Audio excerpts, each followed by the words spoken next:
Selamat siang, salam sejahtera, salam sehat untuk kita semua. Perkenalkan, saya Brigita Sandra. Izinkan saya hari ini untuk berbagi sedikit mengenai penelitian kebijakan pendidikan. Ya, jadi dinamika keilmuan dan kehidupan modern atau modern life all order telah mempertemukan konsep penelitian dan kebijakan pendidikan bermetamorfosis dalam suasana serasi menjelma sebagai penelitian kebijakan pendidikan atau field of study.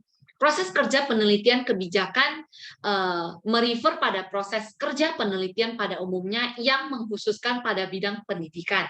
Konsep penelitian kebijakan pendidikan adalah penelitian yang dilakukan apabila sedang dan atau sudah selesai diimplementasikan kebijakan pendidikan. Apabila dalam tahap sedang diimplementasikan kebijakan pendidikan yang diteliti, maka tujuannya untuk meningkatkan kualitas, efektivitas, dan efisiensi dari kebijakan pendidikan tersebut. Sedangkan pada saat kebijakan pendidikan itu sudah diterapkan atau diimplementasikan, maka tujuannya untuk menilai kebijakan pendidikan tersebut secara menyeluruh, berhasil atau gagal, dan menemukan masalah yang fundamental untuk diselesaikan bagi para pengambil kebijakan pendidikan. Hal tersebut diungkapkan oleh Putra pada tahun 2012. Jadi penelitian kebijakan pendidikan juga diterjemahkan sebagai tindakan untuk memecahkan masalah pendidikan atas dasar saran-saran yang dibuat oleh polisi, researcher, sesuai hasil penelitiannya. Jadi penelitian kebijakan pendidikan dalam hal ini tidak diasumsikan dari sudut pandang politik pemerintahan semata, tetapi juga sebagai objek studi ilmiah atau field of study. Dalam konteks penelitian kebijakan pendidikan sebagai field of study mengacu pada dua hal, apa yang dikerjakan peneliti dan apa yang diusulkan atau dikehendaki si pengguna atau si user, yang bisa dipertanggungjawabkan secara ilmiah atau keilmuan. Karena peneliti tampil profesional dengan metodologi dan berpikir analisis.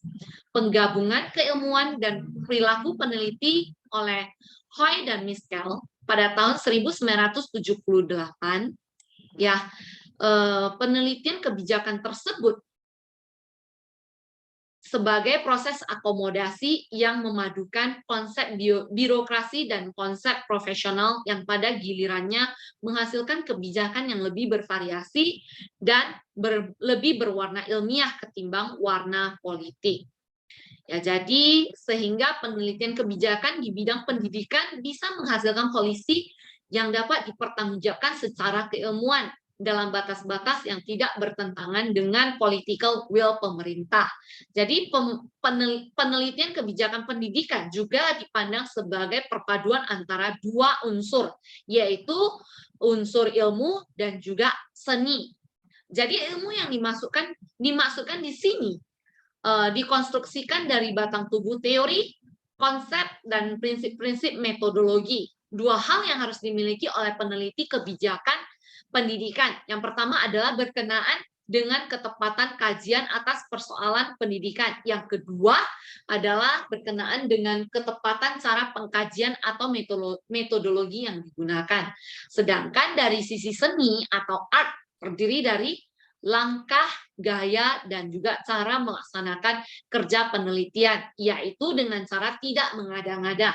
Dilakukan secara tersistematis untuk membantu mengambil keputusan. Ya, jadi dalam memecahkan persoalan pendidikan yang fundamental dengan menyiapkan saran-saran yang mengarah pada tindakan. Hal ini disebutkan oleh Anne Madja pada tahun 1984. Inilah seni dari penelitian kebijakan pendidikan. Jadi keberhasilan penelitian kebijakan pendidikan ditentukan oleh kemampuan para peneliti menggabungkan unsur ilmu pengetahuan dan seni yang dimilikinya, didukung oleh kreativitas dan kapasitas peneliti tentang pendidikan secara menyeluruh. Jadi fungsi dan manfaat penelitian kebijakan pendidikan apa saja sih?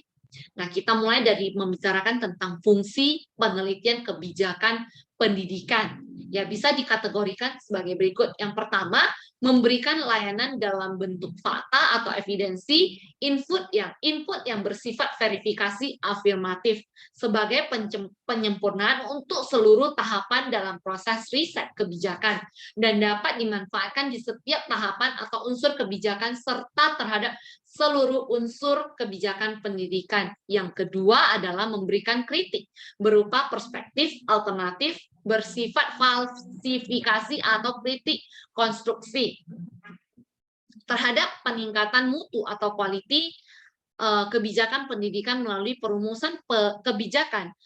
Yang ketiga adalah memudahkan penyusun kebijakan dalam menyusun desain kebijakan dengan jalan memberikan argumentasi atau informasi yang mereka perlukan dalam menyelesaikan masalah pendidikan yang fundamental. Nah, lalu berbicara tentang manfaat penelitian kebijakan pendidikan ini adalah untuk merumuskan, mengevaluasi, memperbaiki, dan meningkatkan kualitas kebijakan baik yang sedang berjalan maupun yang sudah berjalan, serta mengukur dampak yang ditimbulkan dari kebijakan yang ada melalui metode kuantitatif. Nah, jadi karakteristik penelitian kebijakan pendidikan dalam berbagai model riset dengan ketertiban ilmiah atau scientific regulation sebagaimana layaknya penelitian ilmiah lainnya ada memperhatikan beberapa karakteristik antara lain. Yang pertama, diselenggarakan atas permintaan donatur ya dan pengguna hasil studi kebijakan pendidikan. Yang kedua, berfokus pada perumusan pemecahan masalah pendidikan. Yang ketiga, penelitian dilakukan sebagai kajian terhadap setting organisasi yang memberikan layanan pendidikan. Yang keempat, penelitian juga dilakukan sebagai kajian keilmuan peneliti. Yang kelima, fokus penelitian bersifat multidimensi, yaitu dapat menjangkau seluruh variabel terkait. Yang keenam adalah orientasi penelitian bersifat empirisif induktif, yaitu perumusan teori berbasis data, bukan sekedar berbasis teori saja. Yang ketujuh, menggabungkan dimensi masa kini dan masa depan, yaitu gabungan dialektika, sejarah, dan juga orientasi masa depan. Ya, yang kedelapan, merespon kebutuhan pemakai hasil studi, yaitu sesuai dengan permintaan pemangku kepentingan. Yang kesembilan adalah menonjolkan dimensi kerjasama secara eksplisit. Hal tersebut menurut Anne Matsjak pada tahun 1984.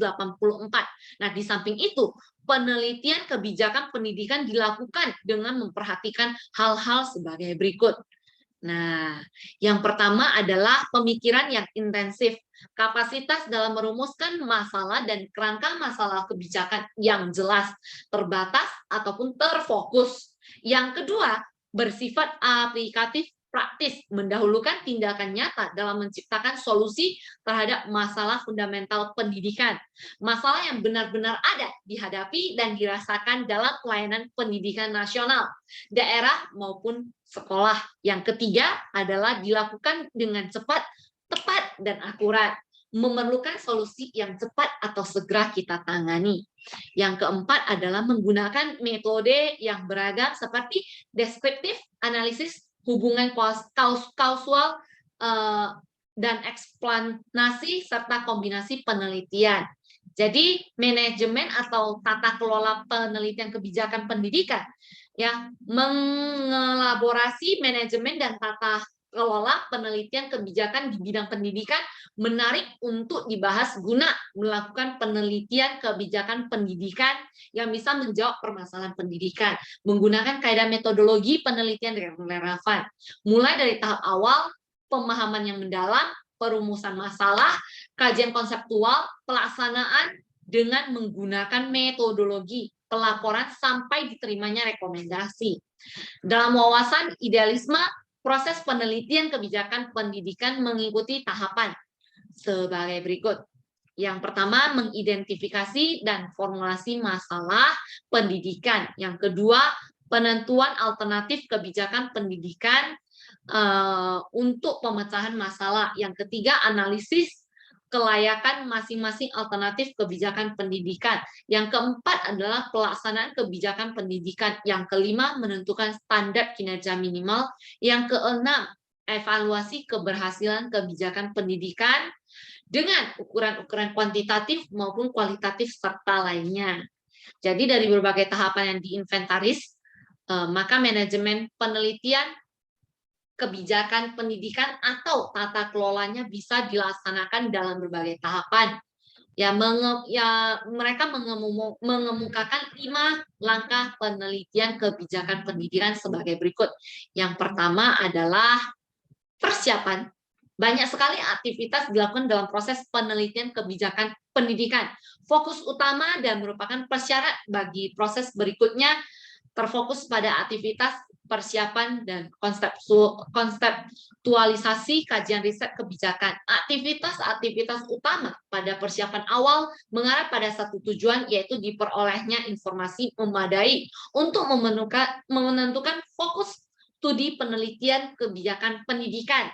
Informasi yang cukup menjadi titik awal keberhasilan proses kerja penelitian. Nah, informasi awal yang diperlukan seorang peneliti kebijakan adalah isu-isu yang muncul secara temporal dan kekinian,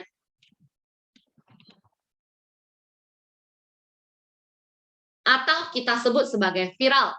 Ya, yang kedua adalah konteks pembuatan kebijakan masa lalu sebagai bahan acuan dan perbandingan. Yang ketiga, sumber studi yang digunakan. Ya, sumber yang dibutuhkan harus banyak agar bisa menarik kesimpulan yang bagus. Yang keempat, tipe rekomendasi studi yang dikehendaki.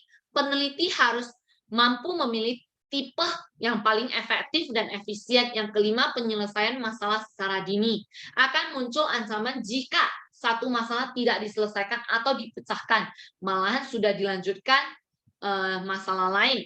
Yang keenam adalah kekuatan dan peluang yang ada pada sistem. Seberapa besar, apakah bisa diprediksi keluar? Hal-hal yang perlu dipersiapkan adalah keputusan mengenai penelitian dengan mengajukan pertanyaan sebagai berikut, dan harus ditemukan jawabannya oleh si peneliti kebijakan. Ya, baik secara perorangan maupun secara tim. Yang pertama adalah apakah studi penelitian kebijakan ini bermanfaat dan feasible dilakukan dilihat dari konteks pengguna studi. Ya, yang kedua adalah apakah studi penelitian kebijakan pendidikan ini bermanfaat dan feasible dilakukan dilihat dari konteks lingkungan sosiopolitik. Yang ketiga adalah apakah studi penelitian kebijakan penelitian bermanfaat dan feasible dilakukan dilihat dari sumber-sumber yang sudah tersedia atau mungkin disediakan. Nah, yang keempat adalah pada skala kecil atau besarkah studi penelitian kebijakan pendidikan ini akan dilakukan. Yang kelima, apakah saya merupakan subjek yang mumpuni untuk menyelenggarakan studi semacam itu. Nah, yang kedua adalah konseptualisasi tentang studi. Tahapan kedua ini ya, yaitu melakukan konseptualisasi studi adalah proses pembentukan konsep dengan bertitik tolak pada kajian-kajian kepustakaan yang relevan dari masalah yang diteliti.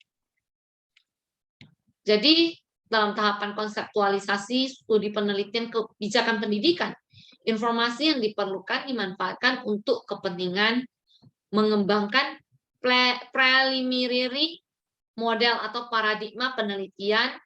Ya, jadi misalnya masalah pendidikan yang akan menjadi fokus penelitian, nah paradigmanya bagaimana? Yang kedua, merumuskan pertanyaan penelitian secara spesifik, seperti pertanyaan-pertanyaan pada umumnya, ya pada tahapan persiapan yang tadi. Nah, yang ketiga adalah memilih tenaga peneliti atau research investigators yang memenuhi kriteria dengan masalah utama. Tim riset yang mengatakan penelitian dapat dikelompokkan menjadi 2 kelompok. Yang pertama, tim inti yang terdiri dari ketua tim dan anggota peneliti serta asisten peneliti. Nah, yang kedua adalah tenaga pengumpul dan tenaga lain seperti tenaga teknis, tenaga administrasi, petugas lapangan, dan lainnya. Jadi yang ketiga adalah analisis teknikal. Bila aktivitas-aktivitas preliminary pada tahapan konseptualisasi studi telah ditempuh dengan baik, berarti peneliti kebijakan telah sampai pada tahap siap memutuskan penyelenggaraan penelitian kebijakan pendidikan dengan merancangkan hal-hal teknis. Persoalannya sekarang adalah peneliti kebijakan mesti bisa menjawab pertanyaan sebagai berikut. Bagaimana cara penelitian kebijakan pendidikan itu dilaksanakan? Apakah dalam kondisinya memungkinkan dilakukan penelitian kebijakan pendidikan? Nah, selama kondisi belum memungkinkan, baik dilihat dari kesiapan peneliti maupun dukungan lingkungan yang kondusif, penelitian kebijakan pendidikan tidak dapat dilakukan secara baik sebelum keputusan penyelenggaraan penelitian dilakukan. Sekali lagi, perlu dipikirkan dengan matang. Adapun analisis teknikal yang perlu dilakukan mencakup penggunaan metodologi atau penjelasan lebih detail ada dalam bahasan berikutnya ya. Analisis data, analisis teknikal adalah suatu fase proses kerja penelitian ya kebijakan pendidikan yang melibatkan aktivitas-aktivitas yang secara analogi sama saja dengan proses kerja penelitian tradisional. Aplikasi metodologi penelitian dalam kerja penelitian. Ya, kalaupun proses penelitian kebijakan pendidikan dalam banyak hal sama dengan kerja penelitian tradisional, namun sesungguhnya tidak identik karena dalam hal tertentu proses dan produk penelitian kebijakan pendidikan berbeda dengan penelitian tradisional. Ya, yang keempat adalah metodologi penelitian kebijakan pendidikan. Dalam proses penelitian kebijakan penelitian, peneliti kebijakan pada dasarnya memposisikan diri pada format metodologi penelitian. Ilmu-ilmu sosial mengadopsi, mengakomodasikan, dan menyempurnakan metode kerjaan para peneliti ya. Sumber teori yang dipakai oleh peneliti kebijakan harus dilengkapi kemampuan teknis, metodologis, dan statika. Karena hampir semuanya mengarah pada teori dasar dan metodologis umum lainnya. Untuk itu, peneliti harus mengetahui berbagai metode yang berbeda dalam tata penerapannya secara selektif guna untuk merumuskan pertanyaan penelitian.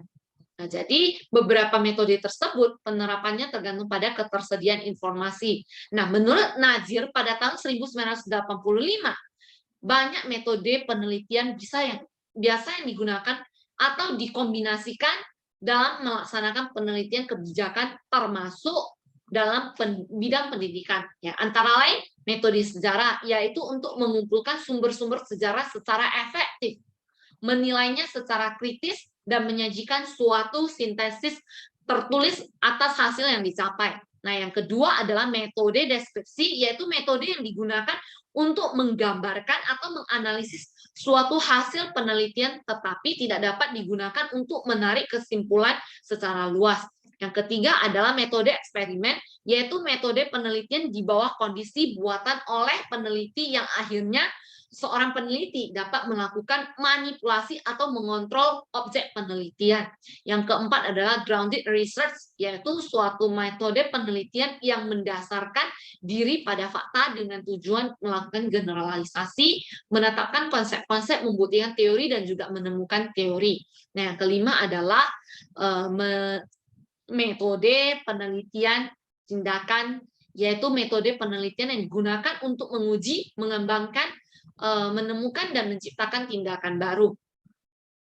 Sehingga tindakan tersebut kalau kita terapkan dalam pekerjaan, maka proses pelaksanaan kerja akan lebih mudah, lebih cepat, dan hasilnya lebih banyak dan berkualitas. Ya, menurut Nugroho pada tahun 2009 ditambahkan bahwasannya 2 metode penelitian yang bisa kita gunakan.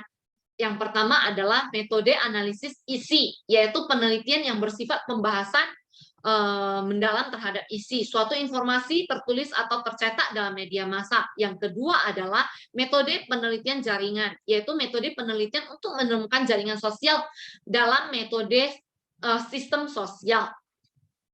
Nah, yang kelima adalah perumusan rekomendasi. Ya, jadi untuk mendapatkan sebuah hasil dari kesimpulan dari penelitian kebijakan pendidikan, peneliti dapat menerapkan prinsip kontrol substansial. Sebagian besar informasi secara tipikal dikumpulkan, dianalisis, dan penarikan kesimpulan selanjutnya dikomunikasikan dengan pembuat kebijakan atau study user. Untuk itu, peneliti harus benar-benar jelas ya akan dua hal, yaitu data apa yang akan dianalisis dan dengan teknik apa. Peneliti kebijakan disarankan dapat menyajikan hasil riset sesimpel mungkin agar tidak sulit dipahami, dan apa yang tersurat itulah adanya. Peneliti juga harus memutuskan untuk membuat sajian hasil penelitian secara mudah dimengerti, seperti alat visualisasi berupa gambar, tabel frekuensi, grafik, tabulasi silang, uji T, rata-rata tertimbang, uji chi-square, uji korelasi, dan lain-lain. Hasil yang diperoleh dengan teknik analisis semacam ini umumnya dapat dengan mudah disajikan. Ya, perumusan hasil dan kesimpulan penelitian kebijakan pendidikan pun harus kita kaitkan dengan isu-isu etik, sebagaimana disarankan oleh Nagel pada tahun 1982. Menurut Nagel, bahwa peneliti berkewajiban terhadap subjek kesimpulannya, terhadap analisis kesensitifan dengan jalan mana menentukan bahwa kesimpulan penelitian akan berubah sehubungan dengan aneka perubahan seperti perubahan pada data masukan, pengukuran-pengukuran, nilai-nilai dan asumsi, sampling, dan juga analisisnya. Rekomendasi yang dibuat oleh peneliti kebijakan secara teoritis akan menjelma menjadi 3 kemungkinan, yaitu tidak dapat diimplementasikan, dapat diimplementasikan sebagian, dan diimplementasikan secara penuh. Rekomendasi berbenturan dengan kondisi lingkungan, sosio kultural politik, ya, ekonomi yang senantiasa berubah. Pembuat kebijakan bisa saja memperlakukan rekomendasi sebagai berikut. Ya, yang pertama bisa jadi mengadopsi rekomendasi studi, atau bisa jadi mengadaptasi rekomendasi studi, bisa jadi membangun rekomendasi baru, dan juga bisa menolak rekomendasi. Jadi menyusun rekomendasi hasil studi penelitian kebijakan pendidikan tidak cukup hanya memuat apa hasil studi penelitian kebijakan pendidikan. Tidak cukup hanya memuat apa yang harus dikerjakan dan bagaimana mengerjakannya, melainkan membutuhkan seperangkat pertimbangan yang saling berhubungan. Perangkat yang saling berhubungan itu dapat berupa subjek lingkungan manusia, visibilitas, dan materi lain. Adapun perangkat pertimbangan yang dimaksud meliputi pemberi rekomendasi, yaitu pelaku yang memberikan rekomendasi. Atau yang kedua, isi dan kualitas rekomendasi. Pelaku yang membuat kebijakan tersebut. Ya, apakah isinya benar-benar sesuai dengan standar. Yang ketiga, pembuat kebijakan yang menerima rekomendasi adalah siapa yang melakukan kebijakan tersebut. Yang keempat adalah hubungan antara pembuat dan penerima rekomendasi. Apakah hubungan mereka baik atau buruk, ya, atau biasa aja, semuanya bisa mempengaruhi. Yang kelima adalah alat bahan tersedia. Bagi kemungkinan implementasi rekomendasi, apakah fasilitas sudah cukup memadai untuk melakukan rekomendasi.